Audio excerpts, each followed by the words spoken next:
जितना कराया सबने पढ़ लिया इतना?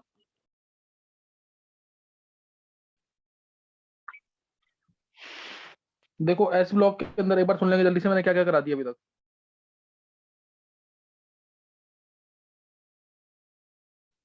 है ना, एस ब्लॉक में क्या क्या हो गया एक बार सुन लेंगे, फिर स्टार्ट करते हैं आगे। देखो एस ब्लॉक के अंदर अभी तक हमने क्या क्या कर लिया है। एक तो इसकी इलेक्ट्रॉनिक कॉन्फ़िगरेशन, इलेक्ट्रॉनिक कॉन्फ़िगरेशन की बात कर लिया, इसकी physical properties clear. S block की हमने फिजिकल प्रॉपर्टीज पढ़ ली है। फिजिकल प्रॉपर्टीज में atomic radii, ionic radii, hydrated radii, density, melting point, boiling point, और इसके अलावा इलेक्ट्रोड पोटेंशियल, ये सारी इलेक्ट्रॉन एफिनिटी, इलेक्ट्रोनेगेटिविटी, आयनिक एनर्जी, ये सारी प्रॉपर्टीज हो चुकी हैं। फिर हमने इसके बाद किया था केमिकल, फिर इसमें थोड़ा सा वो किया हमने फ्लेम कलरेशन, है ना, फ्लेम कलरेशन किया। उसमें कलर्स मैंने बोला था तुम्हें याद करने सारे। फ्लेम कलरेशन के बाद हमने एक टॉपिक और कर लिया, रिड्यूसिंग एजेंट। लिथियम जो है सबसे स्ट्रॉन्ग था ग्रुप वन के अंदर। और इसके बाद हमने किया केमिकल प्रॉपर्टीज। केमिकल प्रॉपर्टीज में मैंने कहा था तुम्हें एक वर्ड से याद कर लेंगे, H2O से। H2O के अंदर H आ रहा है और O आ रहा है। H2 तो आ ही गया। H से हाइड्रोजन, फिर हेलोजेंस और ऑक्सीजन। ऑक्सीजन है एयर, ऑक्सीजन यानी air. Hydrogen, halogens, oxygen, oxygen मतलब एयर, और वाटर। ये तो है ही एक इलेक्ट्रोड पोटेंशियल और टॉपिक कह सकते हैं, जो किसके अंदर आएगा, केमिकल प्रॉपर्टीज के अंदर। केमिकल प्रॉपर्टीज के अंदर हमने लिथियम के साथ, ये मैंने कल रिएक्शन तो बता दी थी, reaction air, reaction with air और वाटर चल रहा था हमारा टॉपिक ना, एयर एंड वाटर। तो रिएक्शन विद एयर के अंदर मैंने तुम्हें बताया अल्कली मेटल्स के लिए कि लिथियम जो है ये बनाएगा मोनोऑक्साइड्स। लिथियम क्या बनाता है, मोनोऑक्साइड्स। लिथियम बनाता है मोनोऑक्साइड। सोडियम बनाता है परऑक्साइड। मेजर बता रहा हूं मैं।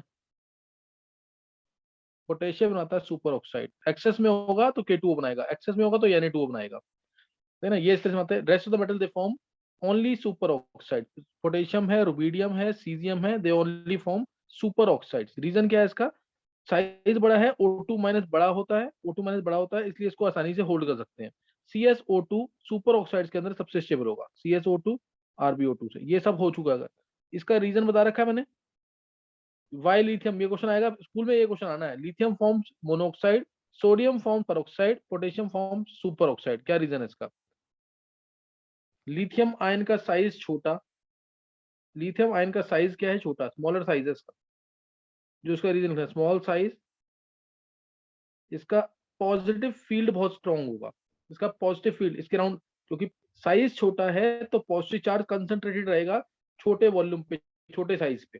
तो उसका पॉजिटिव फील्ड बहुत स्ट्रांग है। तो इसलिए दो लिथियम आयन मिलकर के एक ऑक्साइड आयन को संभालेंगे, अपने पास आने देंगे।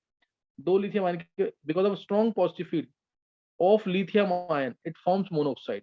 Lithium ion has smaller size and has very strong positive field, strong positive field है इसका, तो इसीलिए ये मोनोऑक्साइड बनाएगा। Down the group strength of this positive field goes on decreasing. इस पॉजिटिव फील्ड की स्ट्रेंथ, क्योंकि साइज बढ़ता जाएगा, साइज बढ़ेगा तो strength of the positive field goes on decreasing, therefore sodium can form peroxide and potassium, rubidium, caesium can form super oxide. ये super oxide बना देते हैं। फिर इसी में वाटर के साथ रिएक्शन भी आती है, ये भी नोट कर लेंगे। वाटर से रिएक्ट करेगा, क्या बनाएगा, ये क्या बनाएगा, और ये क्या तीनों क्या बनाएंगे। वाटर से रिएक्शन होगी तो LiOH, LiOH। चाहो तो पॉजिटिव नेगेटिव ज्वाइन करना तुम्हें, Li प्लस है और O2 नेगेटिव है ना, O2 नेगेटिव है, Li प्लस और O2 नेगेटिव है। तुम्हें सिर्फ पॉजिटिव नेगेटिव को ज्वाइन करना है, उससे आंसर मिल जाएगा। Li प्लस है, OH आयंस ज्वाइन कर जाएंगे इसके साथ, सही ना। इसके साथ OH आयंस ज्वाइन कर जाएंगे और O2 माइनस और H प्लस भी OH आयंस बना देगा, तो LiOH बन जाएगा। Li प्लस के साथ पानी के OH आयंस ज्वाइन कर जाएंगे, H प्लस आयंस O2 इसका ज्वाइन कर जाएंगे, तो ये भी OH आयंस बना देंगे। OH नेगेटिव यहाँ से बना, LiOH तो है ही, तो LiOH बन जाएगा, ट्वाइस ऑफ LiOH। ऐसे ही Na2O2 है, Na2O2 में क्या है, Na प्लस है, सही ना, 2Na प्लस है, और O2 2 नेगेटिव है, O2 2 नेगेटिव, सही ना, O2 2 नेगेटिव। तो पानी डालेंगे तो पानी के OH आयंस इधर कंबाइन कर जाएंगे, H प्लस यहाँ कंबाइन कर जाएगा, तो बस ज्वाइन कर लो तो 2NaOH आएगा और H2O2 आएगा। ये H2O2 की प्रिपरेशन भी है, plus H2O2, 2NaOH plus H2O2, सही ना, 2NaOH प्लस H2O2 आ जाएगा,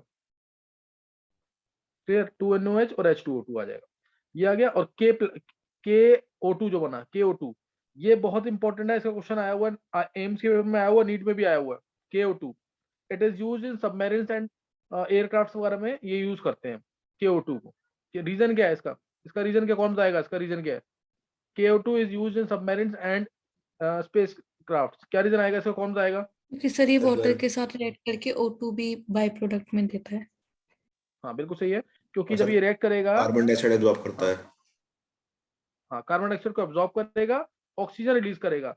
तो सबमरीन में ऑक्सीजन की रिक्वायरमेंट होती है, CO2 को हम नहीं चाहते हैं, इस वजह से देखो K प्लस है और O2 माइनस है, K प्लस और O2 माइनस है, तो K plus OH answer combine करके KOH बना देगा, और O2 माइनस ये बीच वाली स्टेट है, बीच वाली स्टेट हमेशा डिस्प्रोपोर्शनेट करती है, तो ये O2 ऑक्सीडाइज होगा, O2 2 माइनस रिड्यूस होगा, अब ये कंबाइन करेगा H प्लस के साथ, बना देगा H2O2, ये H2O2, ये O2 और ये KOH, ये बनेगा KO2 के साथ, KOH plus H2O2 plus O2, KOH plus H2O2 plus O2। KOH जो है CO2 को आसानी से अब्जॉर्ब कर लेगा, क्योंकि CO2 एक एसिडिक गैस है, और O2 जो है ये चाहिए होती है रेस्पिरेशन के लिए, इसलिए स्पेस क्राफ्ट में, सबमरीन्स में हम इसको यूज करते हैं KO2। तो ये क्वेश्चन आया हुआ पेपर, पेपर के लिए इंपॉर्टेंट क्वेश्चन है, तो ये कर लेंगे, ये सब उसमें रिएक्शन विद एयर के अंदर आ जाएगा। रिएक्शन विद एयर मैंने तुम्हें बताया कि Li2O ऑक्साइड्स हैं कलरलेस, Na2O2 कलरलेस, लेकिन ये क्या होगा, येलो या ऑरेंज कलर, ये क्या होगा, येलो या ऑरेंज कलर। और कल मैंने तुम्हें बताया इसका क्वेश्चन एक और आता है, इन तीनों में से कौन सा पैरामैग्नेटिक है, Li2O, Na2O2 और KO2 में से कौन सा इसमें से पैरामैग्नेटिक है, ये क्वेश्चन भी बहुत इंपॉर्टेंट। तो उसमें पैरामैग्नेटिक क्या आ जाएगा, KO2, क्योंकि KO2 में O2 माइनस है, और O2 माइनस में एक अनपेड इलेक्ट्रॉन आएगा, MOT से चेक कर सकते हैं, पाई स्टार एंटी बॉन्डिंग के अंदर। तो ये ध्यान रखना, इसके अंदर रिएक्शन विद एयर बता दिया मैंने। ऐसे ही अगर मैं बात करूं ग्रुप 2 की, beryllium, magnesium, calcium, strontium, barium, radium, कौन बताएगा इसके बारे में, कौन बताएगा इसके बारे में?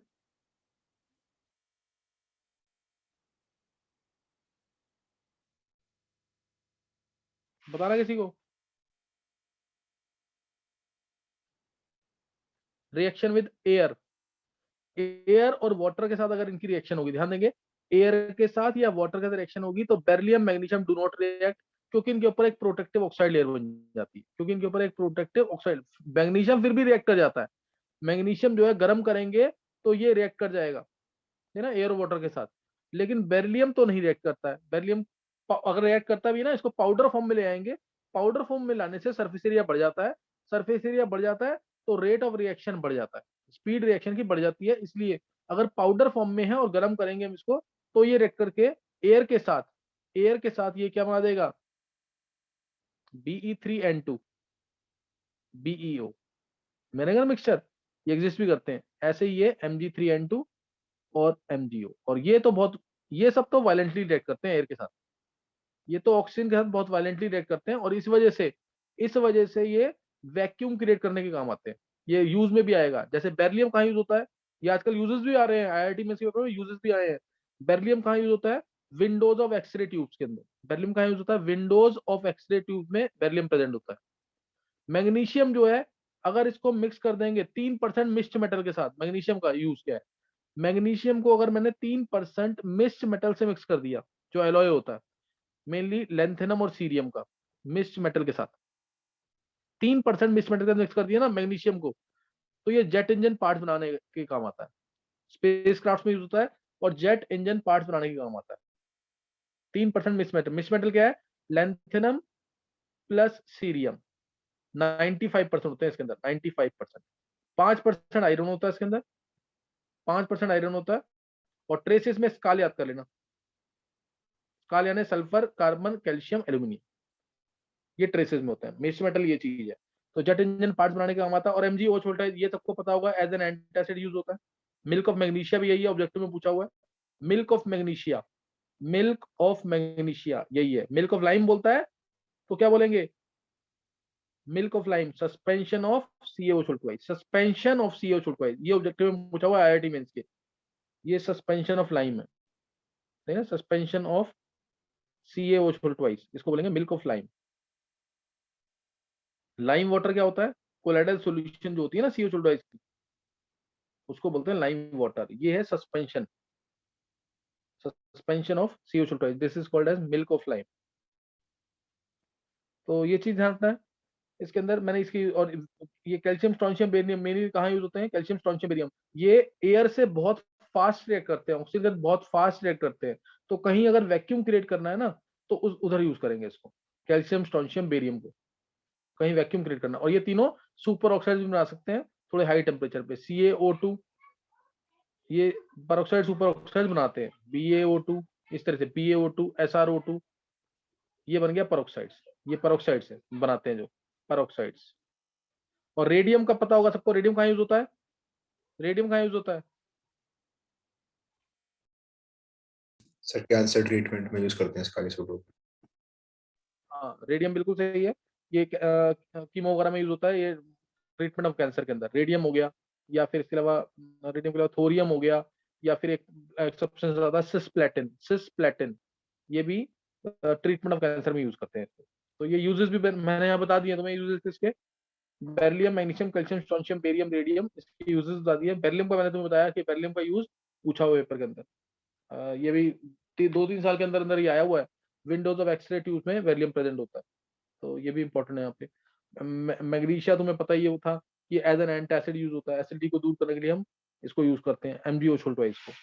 तो ये यहाँ पे हमने एयर के साथ रिएक्शन पढ़ ली है, और वाटर के साथ मैंने इनकी रिएक्शन बता दी है। वाटर से रिएक्ट करेंगे तो हाइड्रोक्साइड्स बनाएंगे, क्लियर, वाटर से रिएक्ट करेंगे तो हाइड्रोक्साइड्स बनाएंगे।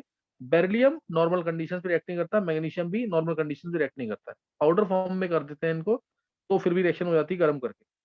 और अगर मैं बात करूं एल्कली मेटल्स की, एल्कली मेटल्स की रिएक्शन विद वाटर, देखो एक्चुअल में रिएक्शन विद वाटर जो है ना, दो फैक्टर पे डिपेंड करती है। एक होता है thermodynamic factor, reaction with water depends upon 2 factor. एक होता है थर्मोडायनेमिक फैक्टर, कोई भी रिएक्शन होती है ना वो दो चीजों पे ही इफेक्ट हो, दो ही चीजें हैं उसको इफेक्ट कर सकते हैं। एक थर्मोडायनेमिक फैक्टर, जिसमें डेल्टा जी काउंट करेंगे हम, जिसमें हम काउंट करेंगे डेल्टा जी। और एक होता है हमारा, एक थर्मोडायनेमिक फैक्टर है, और एक है हमारा काइनेटिक फैक्टर। काइनेटिक फैक्टर, देखो थर्मोडायनेमिक फैक्टर मतलब डेल्टा जी ये बताता है अगर रिएक्शन, डेल्टा जी किसी रिएक्शन का नेगेटिव है, यानी कोई रिएक्शन अगर डिक्रीज ऑफ एनर्जी से प्रोसीड कर रही है, यानी वो रिलीज कर रही है एनर्जी, तो उसके होने के चांसेस ज्यादा है, यानी रिएक्शन होगी कि नहीं होगी, ये बताता है थर्मोडायनेमिक फैक्टर। ये बताता है थर्मोडायनेमिक फैक्टर। डेल्टा जी अगर नेगेटिव तो रिएक्शन होगी, डेल्टा जी पॉजिटिव तो रिएक्शन नॉन स्पॉन्टेनियस। यानी एक सिंपल वर्ड में बोलूं तो रिएक्शन अगर एनर्जी रिलीज कर रही है, कोई भी सिस्टम में एनर्जी रिलीज हो रही है तो रिएक्शन होगी। और काइनेटिक फैक्टर मतलब ये बताएगा रिएक्शन की स्पीड के बारे में, कि रिएक्शन कितनी स्पीड से होगी, कितने टाइम में होगी। तो दोनों फैक्टर ही डिसाइडिंग फैक्टर होते हैं किसी रिएक्शन को होने के लिए।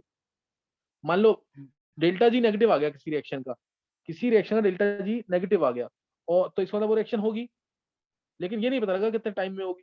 तो मैंने इसका काइनेटिक चेक किया और वो रिएक्शन हो रही है 10 साल के अंदर, तो उसका कोई ज्यादा यूज नहीं है उस रिएक्शन का। इसलिए दोनों ही फैक्टर डिसाइडिंग फैक्टर होते हैं किसी भी केमिकल रिएक्शन के अंदर, thermodynamic factor as well as kinetic factor. ये मैं तुम्हें बताया भी था, कुछ ध्यान होगा अगर TCP थर्मोडायनेमिक, कई रिएक्शन थर्मोडायनेमिकली कंट्रोल प्रोडक्ट बनाती है, कोई रिएक्शन काइनेटिकली कंट्रोल प्रोडक्ट बनाती है, दोनों पॉसिबिलिटीज होती हैं। तो दोनों हम चेक करते हैं, कई बार थर्मोडायनेमिकली कंट्रोल प्रोडक्ट चेक करते हैं, कई बार काइनेटिकली प्रोडक्ट भी चेक करते हैं, काइनेटिकली कंट्रोल प्रोडक्ट। तो दोनों फैक्टर डिसाइडिंग फैक्टर है। रिएक्शन विद वाटर, वाटर से रिएक्शन होगा, रिएक्शन होगी, सबको पता ही है। लिथियम जो है बहुत स्लोली रिएक्ट करता है वाटर के साथ, बहुत स्लोली रिएक्ट करता है वाटर के साथ। क्यों? क्योंकि इसकी एटोमाइजेशन एनर्जी, इसका सब्लिमेशन एनर्जी काफी हाई है, सॉलिड से गैस में कन्वर्ट करने वाली। बाकी मेटल जो है बहुत ही विग्रेसली रिएक्ट करते हैं। सोडियम फायर का तो मैंने तुम्हें बताया हुआ है, should not be extinguished by using water, से ना फ्लेम्स और ज्यादा बढ़ जाएंगी। क्यों? क्योंकि एक हाईली फ्लेमेबल गैस निकलती है H2, ये हाईली फ्लेमेबल गैस है, हाईली इनफ्लेमेबल गैस है H2। तो इसलिए जैसे ही वाटर डालेंगे तो H2 गैस रिलीज होगी और फ्लेम्स और ज्यादा बढ़ जाएंगी। इसलिए sodium fire should not be extinguished by using water, ये ध्यान रखना। तो ये इस चीज को ध्यान रखना है। तो ऐसे ही बोलते हैं ना कि पेट्रोल वगैरह भी जो है उसको भी नहीं बुझाना चाहिए पानी से, क्योंकि पानी डालते ही पेट्रोल ऊपर तैर के आ जाएगा, लाइट होता है ना, तो फिर उससे कोई फर्क नहीं पड़ेगा उसको। तो ये ध्यान रखना इसके अंदर। रिएक्शन विद वाटर मैंने बता दिया यहाँ पे, रिएक्शन विद वाटर। इसके अलावा जो अल्कली मेटल्स हैं वो जिन सब्सटेंसेस के पास एक्टिव मेटल्स होते हैं उनसे भी रिएक्ट करते हैं। जैसे अगर मैं इसकी रिएक्शन इथेनॉल से कराऊंगा तो इथेनॉल से भी रिएक्ट करेगा और हाइड्रोजन लिबरेट कर देगा। मैं इसकी रिएक्शन एमोनिया से कराऊंगा तो उससे भी रिएक्ट करेगा और H2 गैस लिबरेट कर देगा, जैसे NaNH2 प्लस हाफ H2। इसमें भी C2H5ONa प्लस हाफ H2। जिसके पास एक्टिव हाइड्रोजन है तो लिबरेट करा देगा सोडियम, सोडियम ऐसे रिएक्ट कराएगा, जैसे इथाइन के साथ कराया तो दोनों एच हट के Na लग जाएंगे, या एक एच हट के भी Na लग सकता है, सोडियम एसिटाइलाइड मिल जाएगा, C triple bond C Na, C triple bond C Na, इस तरह से माइनस माइनस Na प्लस। पर लिथियम के केस में थोड़ी दिक्कत रहती है। लिथियम के केस में अगर मैंने अमोनिया डाल दिया, किसी को याद है क्या बनेगा? लिथियम के केस में अगर मैंने CH ट्रिपल बॉन्ड CH डाल दिया, याद होना चाहिए ये दोनों केसेस, इसमें तो नो रिएक्शन। और ऊपर वाले केस में Li2NH बनता है, इमाइड बनता है, इमाइड बनता है इसमें Li2NH plus H2 gas. Lithium के साथ अगर कार्बाइड बनाना है तो लिथियम प्लस कार्बन बनाएगा कार्बाइड, लिथियम प्लस कार्बन ये बनाएगा कार्बाइड। तो ये मैंने तुम्हें बता दिया, reaction with air and water, alkali metals और एल्कलाइन मेटल्स, एल्कली मेटल्स के लिए और एल्कलाइन मेटल्स के लिए reaction with air and water खत्म हो गई है। नेक्स्ट करेंगे reaction with dihydrogen, reaction with dihydrogen या reaction with hydrogen, reaction with hydrogen. तो जैसे कोई भी अल्कली मेटल है, कोई भी अल्कली मेटल है, अगर रिएक्ट करेगा हाइड्रोजन के साथ Li प्लस H2 क्या बना देगा? LiH, Li plus H minus, इस तरीके से LiH2 LiH, और Na plus half H2, half H2 लेना है, NaH बन जाएगा, ऐसे ही KH बन जाएगा, RBH बन जाएगा, CS बन जाएगा, CSH बन जाएगा। और ये तुम्हें पता होना चाहिए इसके अंदर कि ये अकेला है जो कोवेलेंट होता है, लिथियम का हाइड्राइड कोवेलेंट, लिथियम का hydride covalent, rest all hydride they are ionic, rest all hydride they are ionic और सेलाइन। लिथियम का हाइड्राइड कोवेलेंट है तो ये मॉलिक्यूलर हाइड्राइड है, मॉलिक्यूलर हाइड्राइड है, मॉलिक्यूलर हाइड्राइड। और पानी से रिएक्शन की भी पता होनी चाहिए, पानी से रिएक्ट करेगा ये तो NaOH बना देगा प्लस H2 गैस। बस तुम्हें करना है, इसमें कुछ भी नहीं है, पानी के साथ रिएक्शन जब भी होगी तो पॉजिटिव नेगेटिव को जोड़ देना बस। Na प्लस है, H माइनस है, इसमें H प्लस है पानी के अंदर और OH माइनस है, पॉजिटिव नेगेटिव जोड़ दो, NaOH प्लस H2 मिल जाएगा। ऐसे ही इसके अंदर, ऐसे ही इसके अंदर, ऐसे ही इसके अंदर, सब में यही होगा, सही ना? तो ये हाइड्राइड्स हैं, ये alkali metals react with hydrogen to form corresponding hydrides and all hydrides they are of ionic nature, ionic nature के हैं तो इनको सेलाइन हाइड्राइड्स कहते हैं। बस लिथियम का जो हाइड्राइड है, लिथियम का हाइड्राइड जो है वो कोवेलेंट है, ये मॉलिक्यूलर हाइड्राइड है। इसके अंदर अगर हम AlCl3 डाल देते हैं ना तो एक बहुत इंपॉर्टेंट AlCl3 डाल देते हैं तो बहुत इंपॉर्टेंट रिड्यूसिंग एजेंट बनता है LiAlH, लिथियम एल्यूमिनियम हाइड्राइड, ये बहुत इंपॉर्टेंट रिड्यूसिंग एजेंट है LiAlH4, सही है। तो आयनिक है तो इनका melting point, boiling point generally क्या होगा? हाई होगा। मेल्टिंग पॉइंट और बॉइलिंग पॉइंट क्या होगा इनका? बहुत हाई होगा। ऐसे ही अगर मैं बात करूं रिएक्शन विद हाइड्रोजन, मैंने यहाँ बता दिया। अगर मैं बात करता हूँ एल्कलाइन अर्थ मेटल्स की, तो वो भी अगर रिएक्ट करते हैं इनके साथ, वो भी इनके साथ रिएक्ट करते हैं, हाइड्रोजन के साथ रिएक्ट करते हैं तो वो भी हाइड्राइड्स बनाते हैं। बस बेरिलियम की हाइड्राइड बनाने में दिक्कत आती है, BeH2, BeH2 भी बनाने में, बेरिलियम की हाइड्राइड बनाने में भी, बेरिलियम की क्लोराइड बनाने में भी दिक्कत है। तो इनको थोड़ा डिफरेंट तरीके से प्रिपेयर करते हैं, बेरिलियम की हाइड्राइड भी और बेरिलियम की क्लोराइड भी, they are prepared by slightly different methods. तो मैग्नीशियम रिएक्ट करेगा, कैल्शियम रिएक्ट करेगा, तो सब रिएक्ट कर जाएंगे। मैग्नीशियम रिएक्ट करेगा Mg प्लस H2 तो MgH2 बना देगा, MgH2 बना देगा। कैल्शियम रिएक्ट करेगा तो CaH2 बना देगा, CH2, और CH2 तो हमें पता होगा इसका नाम होता है hydrolith, CaH2 is called as hydrolith, ये ऑब्जेक्टिव में पूछते हैं। और इसकी रिएक्शन अगर वाटर के साथ होगी तो क्या बनेगा इसमें भी? अगर इसकी रिएक्शन वाटर के साथ होगी तो क्या बन जाएगा?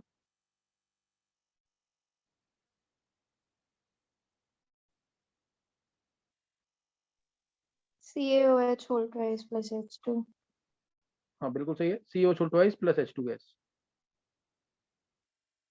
COH twice plus H2 gas. ऐसे ही कैल्शियम की रिएक्शन भी होती है ना अगर वाटर के साथ, तो ये भी यही देता है सेम, मेटल्स को लिबरेट करते हैं एक्टिव हाइड्रोजन। तो COH ट्वाइस प्लस H2, तो ये ध्यान रखना इसका, CH2 भी यही दे रहा है और कैल्शियम भी यही देगा। तो ये रिएक्शन है हाइड्राइड। अब बेरिलियम की हाइड्राइड जो है डायरेक्टली प्रिपेयर नहीं हुई, बेरिलियम की हाइड्राइड डायरेक्टली प्रिपेयर नहीं हुई, इसको प्रिपेयर करने के लिए BeCl2 के अंदर LiLH डालते हैं। BeCl2 है, इसमें LiLH डाल देंगे तो बन जाएगा BeH2 plus LiCl plus AlCl3, beryllium hydride बन जाएगा। बेरिलियम की हाइड्राइड और मैग्नीशियम की हाइड्राइड दोनों की दोनों कोवेलेंट है। जैसे लिथियम हाइड्राइड कोवेलेंट थी, ऐसे ये दोनों भी कोवेलेंट है। तो ये मॉलिक्यूलर हाइड्राइड्स, ये क्या है, molecular hydrides. Rest all there ionic, rest all are ionic और सेलाइन हाइड्राइड्स, आयनिक और सेलाइन और सॉल्ट लाइक हाइड्राइड। बेरिलियम की और मैग्नीशियम की हाइड्राइड और लिथियम की हाइड्राइड ये कोवेलेंट है। तो ये चीज इसके अंदर ध्यान रखनी है। बेरिलियम की हाइड्राइड मैंने तुम्हें बता दिया कैसे प्रिपेयर करना है ना, बेरिलियम की हाइड्राइड। अब बात करेंगे आगे हाइड्राइड्स की थर्मल स्टेबिलिटी, तो बता ही दिया था मैंने तुम्हें। जैसे मैंने बोला, अगर NaH, KH, RBH और से MgH2 दे दिया, मैंने बोला इनको स्टेबिलिटी ऑर्डर में अरेंज करना है चारों को। जल्दी से बताओ स्टेबिलिटी ऑर्डर क्या होगा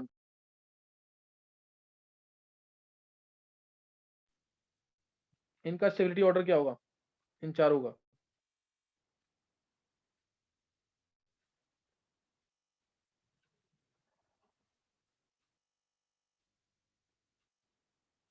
देखो सर, मैंने तुम्हें कल बताया था थर्मल स्टेबिलिटी डिसाइड करेगा क्या, size.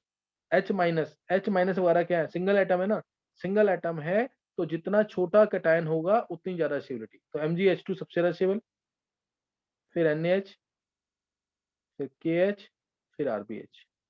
This is the order of stability of thermal, this is order of thermal stability of these hydrides. In hydrides का स्टेबिलिटी ऑर्डर ये होगा। इन हाइड्राइड्स का किसी का सही निकला था आंसर ये?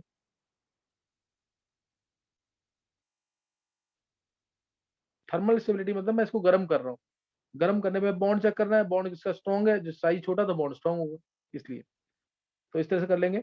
तो ये मैंने हाइड्राइड्स के बारे में बता दिया तुम्हें। हाइड्राइड्स कैसे प्रिपेयर होंगी, सबकी सारी हाइड्राइड डायरेक्टली प्रिपेयर हो जाती है, सभी आयनिक हैं, बस LiH, BeH2 और MgH2 को छोड़ करके। इसके अलावा BeH2 डायरेक्टली प्रिपेयर नहीं होती है, उसको हमें BeCl2 प्रिपेयर करके उसमें लिथियम एल्यूमिनियम हाइड्राइड यानी एक रिड्यूसिंग एजेंट डालना पड़ेगा, तब जाके ये प्रिपेयर होगी BeH2। साथ में LiCl और AlCl3 मिल जाएगा। अब रिएक्शन विद हेलोजेंस आ जाएगा यहाँ पर। Reaction with halogens, reaction with halogens. देखो हेलोजन सिलेक्ट करेंगे, मैं बात करूंगा हेलोजन सिलेक्ट करना है तो M+X2, MX मिलेगा अगर अल्कली मेटल है, MX मिलेगा अगर अल्कली मेटल है, M+X2, MX2 मिलेगा अगर M अल्कलाइन अर्थ मेटल है। बस दिक्कत किसको प्रिपेयर करने में आएगी, दिक्कत आएगी प्रिपेयर करने में BeCl2 को। BeCl2, BeCl2 की प्रिपरेशन बहुत इंपॉर्टेंट, रिडक्टिव क्लोरीनेशन भी कहते हैं इसको, reductive chlorination. BeO+C+Cl2 gives BeCl2, BeCl2 plus CO, सही ना, BeCl2 plus CO आ जाएगा इसमें।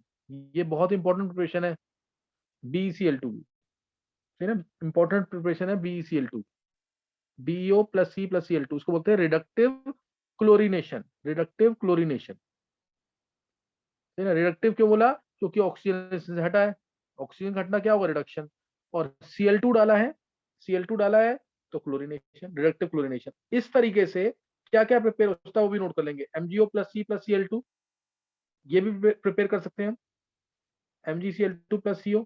इस तरीके से ग्रुप 13 के भी B2O3+C+Cl2, BCl3 प्रिपेयर हो जाएगा। इस तरीके से Al2O3+C+Cl2, AlCl3 प्रिपेयर हो जाएगा प्लस CO। तो इससे रिडक्टिव क्लोरीनेशन रिएक्शन है, इंपॉर्टेंट है, इन चारों के लिए ध्यान रख लेंगे। और स्पेशली हम BeCl2 को प्रिपेयर करने के लिए यूज करते हैं इसको, BeCl2 को प्रिपेयर करने के लिए।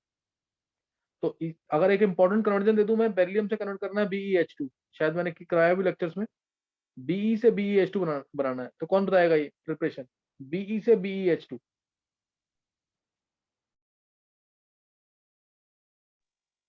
Be plus half O2 gives BeO. उसके अंदर C plus Cl2 gives BeCl2. उसके अंदर LiAlH4 gives BH2. बिल्कुल सही है। क्या ये उसमें थी छवि, उसमें जो लेक्चर दिए मैंने? Yes, sir. हाँ, ये IIT में पूछी हुई है रिएक्शन, तो ये भी तुम्हें आनी चाहिए, इजी है। बेरिलियम की ना तो हाइड्राइड प्रिपेयर होती है डायरेक्टली, ना इसके क्लोराइड। और फ्लोराइड का भी ना बेस्ट जो रूट है वो एनसीईआरटी में दे रखा है। फ्लोराइड प्रिपेयर करने का भी बेस्ट रूट जो है ना, वो है NH4 whole twice BeF4, NH4 whole twice BeF4, ammonium tetrafluoroberyllate, ammonium tetrafluoroberyllate, इससे प्रिपेयर होता है। इसको गर्म करेंगे ना जब, तो ये देगा BeF2, तो ये BeF2 देगा प्लस 2NH3 देगा प्लस 2HF देगा, BeF2 plus 2NH3 plus 2HF, ये BeF2 को प्रिपेयर करने का बेस्ट तरीका है। तो ये भी एनसीईआरटी में देखा है, इसको भी करना तुम है ना, इसको भी करना है। तो यहाँ पे हमने कर लिया reaction with halogens, reaction with halogens हमने क्या क्या क्या पढ़ लिया, reaction with air and water पढ़ लिया, रिएक्शन विद वाटर अलग से कर लिया, रिएक्शन विद हाइड्रोजन कर लिया, रिएक्शन विद हेलोजेंस कर लिया, रिएक्शन विद हेलोजेंस। किसी को कोई डाउट है इसमें? अब सबको क्लियर हो गया? ये हमने केमिकल प्रॉपर्टीज पढ़ लिया। एक इलेक्ट्रॉन पोटेंशियल में ऑलरेडी पढ़ा चुका हूँ, रिड्यूसिंग नेचर। जो रिड्यूसिंग नेचर है, नेक्स्ट प्रॉपर्टी है इसकी केमिकल प्रॉपर्टी, वो मैं ऑलरेडी पढ़ा चुका हूँ। Lithium is the strongest reducing agent, और ग्रुप 2 में barium is the strongest reducing agent, barium is the strongest reducing agent, ये मैं तुम्हें करा चुका हूँ, इसलिए मैं इसको नहीं ले रहा हूँ। नेक्स्ट हम पढ़ेंगे इसके अंदर solutions of alkali metals in liquid ammonia. ये बहुत इंपॉर्टेंट है। जैसे मैंने तुम्हें बोला कि पेपर में ये क्वेश्चन जरूर आएगा, lithium is the strongest reducing agent why, ऐसे ही ये भी बहुत इंपॉर्टेंट है। Why solution of alkali metals in liquid ammonia, why solutions of alkali metals in liquid ammonia is highly conducting and coloured, why solutions of alkali metals in liquid ammonia is highly conducting and colored। तो ये question जरूर आना है। तो पहले तो तुम इसकी इक्वेशन दिखाओगे M plus x plus y NH3, क्योंकि कुछ अमोनिया का पार्ट जाएगा एम कैटायन के साथ, कुछ अमोनिया जाएगा इलेक्ट्रॉन्स के साथ, इसीलिए मैंने एक्स प्लस वाई लिखा है। इसलिए मैंने क्या लिखा है, एक्स प्लस वाई। तो यहां मिल जाएगा ammoniated cations M plus NH3 whole x plus electrons NH3 whole y plus electrons NH3 whole y. ये M जो है एक्चुअल में ये टूटता है M प्लस प्लस इलेक्ट्रॉन्स के अंदर।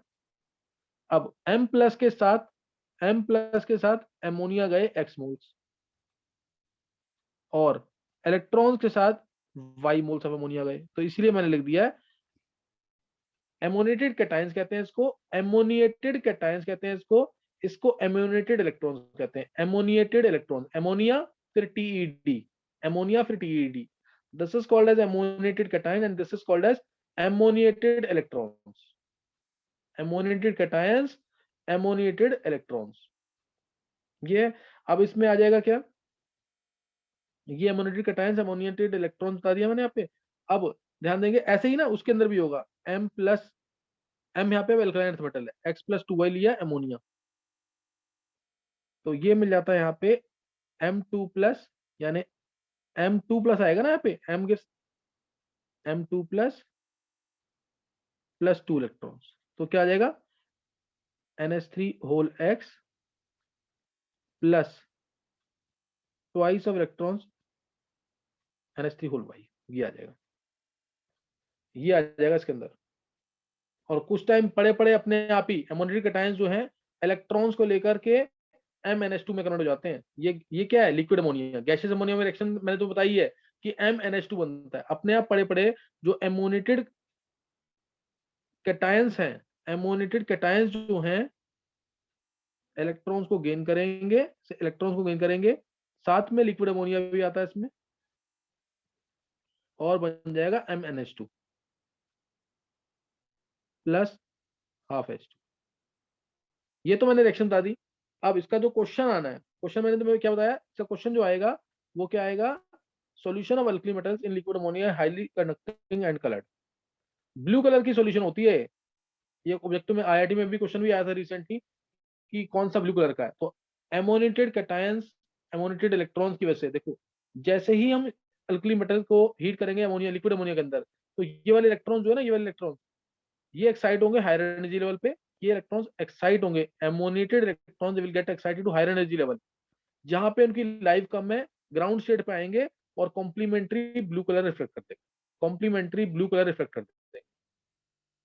और कनेक्टिंग तो दिख ही रहा है क्यों है, जब इतने सारे कैटायंस मिलेंगे तुम्हें, इतने सारे इलेक्ट्रॉन्स मिलेंगे, एमोनिएटेड कैटायंस और एमोनिएटेड इलेक्ट्रॉन्स की वजह से सॉल्यूशन कनेक्टिंग, एमोनिएटेड कैटायंस और एमोनिएटेड इलेक्ट्रॉन्स की वजह से सॉल्यूशन क्या है, कनेक्टिंग है। समझिए कि नहीं। और दूसरा एक क्वेश्चन हो रहा है, अगर कंसंट्रेशन एमोनिया का अबव 3 मोलर हो गया, अबव 3 मोलर कंसंट्रेशन हो गया अगर, तो ये इलेक्ट्रॉन जो है वो क्लस्टर्स बना देंगे, इकट्ठे हो जाएंगे इलेक्ट्रॉन, और क्या बना देंगे, क्लस्टर्स बना देंगे, इलेक्ट्रॉन्स का क्लस्टर बन जाएगा। कुछ इलेक्ट्रॉन्स कैसे होंगे अमोनिटेड वाले, वो इस डायरेक्शन में, तो इकट्ठे होकर के बैक पेयरिंग कर देते हैं एक्चुअली स्ट्रॉन्ग लिगेंड के प्रेजेंस में। ये सब क्या होता है, ये कोऑर्डिनेशन कंपाउंड चैप्टर जो है, जो कुछ बच्चे कल करेंगे, जिनको मैंने लेक्चर्स भेजे हैं, तो उनको समझ आ जाएगा कुछ टाइम के बाद। स्ट्रॉन्ग फील्ड लिगेंड क्या होते हैं, वीक फील्ड लिगेंड क्या होते हैं, कोऑर्डिनेशन कंपाउंड बहुत इंपॉर्टेंट चैप्टर है जो हम कल स्टार्ट करने वाले हैं। तो ये अभी पहले से हो जाएगा, तो बस फायदा ये होगा कि जैसे सिलेबस जो है ना 1 महीना पहले खत्म हो जाएगा तुम्हारा। ऑर्गेनिक कर रखी है तो अगस्त के एंड तक तुम मान के चलना इन बच्चों का 12th का सिलेबस खत्म हो जाएगा अगस्त के एंड तक। ऑर्गेनिक चलती रहेगी, ऑर्गेनिक अभी एक बार कर लिया तो उसका फायदा तो मिलेगा ही। तो ये मैंने यहाँ पे बता दिया तुम्हें कि इलेक्ट्रॉन्स का क्लस्टर बन जाएगा, इलेक्ट्रॉन का क्या बन जाएगा, क्लस्टर बन जाएगा, जिसकी वजह से अब सॉल्यूशन हो जाएगी डायमैग्नेटिक, पहले थी पैरामैग्नेटिक। यहाँ सॉल्यूशन क्या है, पैरामैग्नेटिक, इधर क्या बन गई, डायमैग्नेटिक, क्योंकि क्लस्टर बन गया, बैक पेयरिंग हो गई, अनपेयर्ड इलेक्ट्रॉन बचा नहीं, तो अब सॉल्यूशन डायमैग्नेटिक है। पहले पैरामैग्नेटिक थी, अब हो गई डायमैग्नेटिक, और कलर भी ब्लू से हो जाता है कॉपर बॉन्ड, कलर भी ब्लू से क्या हो जाएगा, कॉपर बॉन्ड। और ये मैंने तुम्हें बताया MnS2 और H2 बनता है अपने आप पड़े पड़े ऑन लॉन्ग स्टैंडिंग लिख देना है यहाँ पे, ऑन लॉन्ग स्टैंडिंग, या फिर इम्प्योरिटीज आ जाए ट्रांजिशन मेटल की जैसे आयरन, इम्प्योरिटीज आ जाए ट्रांजिशन मेटल की जैसे यहाँ आयरन आ गया, तो भी ये टूट जाएगा, तो भी ये टूट जाएगा।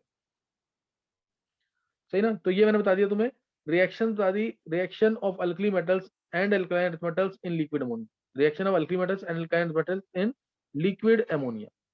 अब यूजेस एक बार जल्दी से देख लेंगे इसके, मैं उसके यूजेस तो तुम्हें बता चुका हूँ। यूजेस इसके क्या है, यूजेस लिथियम जो है ये एयरक्राफ्ट्स को बनाने में यूज होता है एल्यूमिनियम के साथ, जैसे मैग्नीशियम यूज करता था 3% मिक्स्ड मेटल के साथ जेट इंजन पार्ट्स में, ऐसे लिथियम भी लाइट होता है, इसलिए एयरक्राफ्ट में यूज होता है along with aluminium, along with aluminium use in aircraft के पार्ट्स वगैरह जो है उसमें बनाने में यूज होता है लिथियम। और सोडियम का यूज एक बहुत इंपॉर्टेंट है, सोडियम लेड, ये किससे रिएक्टर के क्या बनाता है, टेट्रा इथाइल लेड सुना हुआ ना, टेट्रा इथाइल लेड बनाता है, ETCl के साथ क्या बनाएगा, tetra ethyl lead, TEL, anti knocking agent होता है, anti knocking agent TEL, tetra ethyl lead बनाता है ये, tetra ethyl lead along with ethyl chloride. तो सोडियम वहां पे यूज होता है, और सोडियम तो बहुत जगह यूज होता है, NaCl को बनाने में, Na2CO3 को बनाने में, हर जगह यूज होता है सोडियम, इनमें जो सोडियम के इंपॉर्टेंट कंपाउंड्स हैं, सोडियम यहाँ पे यूज हो जाएगा। फिर पोटेशियम तो पता है कि O2 बनाकर स्पेस क्राफ्ट में बहुत सारी चीजें यहाँ पे यूज होता है, स्पेस क्राफ्ट में होता है। NaCl कॉमन सॉल्ट है, लेबोरेटरी रिएजेंट भी है, ये भी लेबोरेटरी रिएजेंट है, यहाँ पे यूज होता है। तो यूजेस तो तुम ऐसे भी लिख सकते हो उनके, है ना, यूजेस ऐसे भी लिख सकते हो। और लिक्विड सोडियम जो होता है कूलेंट की तरह यूज होता है ना, लिक्विड सोडियम कूलेंट की तरह भी यूज भी होता है। और इसके अलावा पोटेशियम, जो पोटेशियम KCl जो है, NaCl जैसे लेबोरेटरी एजेंट है, KCl फर्टिलाइजर्स वगैरह में यूज होता है, KCl का यूज होता है फर्टिलाइजर्स में यूज होता है। सीजियम का बहुत इंपॉर्टेंट यूज है, सीजियम फोटो इलेक्ट्रिक सेल्स में यूज होता है, ये याद रखना तुम, caesium is use in photo electric sales but not lithium, NCERT का important question, caesium is use in photo electric sales, photo electric sales में यूज होता है बट नॉट लिथियम। क्यों, क्योंकि सीजियम के ऊपर जैसे ही लाइट पड़ेगी वैसे ही इलेक्ट्रॉन्स क्या होंगे, ये बाहर निकल जाएंगे, बिकॉज फोटोइलेक्ट्रिक क्या है, ejection of electrons when a metal surface is exposed to light of minimum radiation, minimum energy radiation. तो सीजियम के ऊपर लाइट पड़ते ही ये इलेक्ट्रॉन्स को इजेक्ट कर देगा, लेकिन लिथियम इलेक्ट्रॉन्स को इजेक्ट नहीं करता। इस वजह से caesium is used in photoelectric cells but not lithium. ये क्वेश्चन बहुत इंपॉर्टेंट है, सीजियम यूज्ड इन, सही ना, इलेक्ट्रोकेमिकल सेल्स, ये याद रहना चाहिए, सही ना। तो ये यूजेस हो गए किसके, पूछना है कुछ,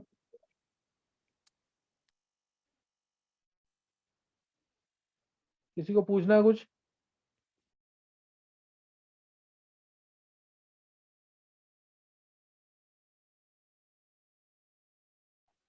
इसके अलावा तुम वो वाला जरूर कर लेना पार्ट कि जो LiCl है, LiF जो है ये पानी में ऑलमोस्ट, पानी में हो या इथेनॉल के अंदर ऑलमोस्ट इनसॉल्युबल है, NCERT का इंपॉर्टेंट क्वेश्चन है ये भी।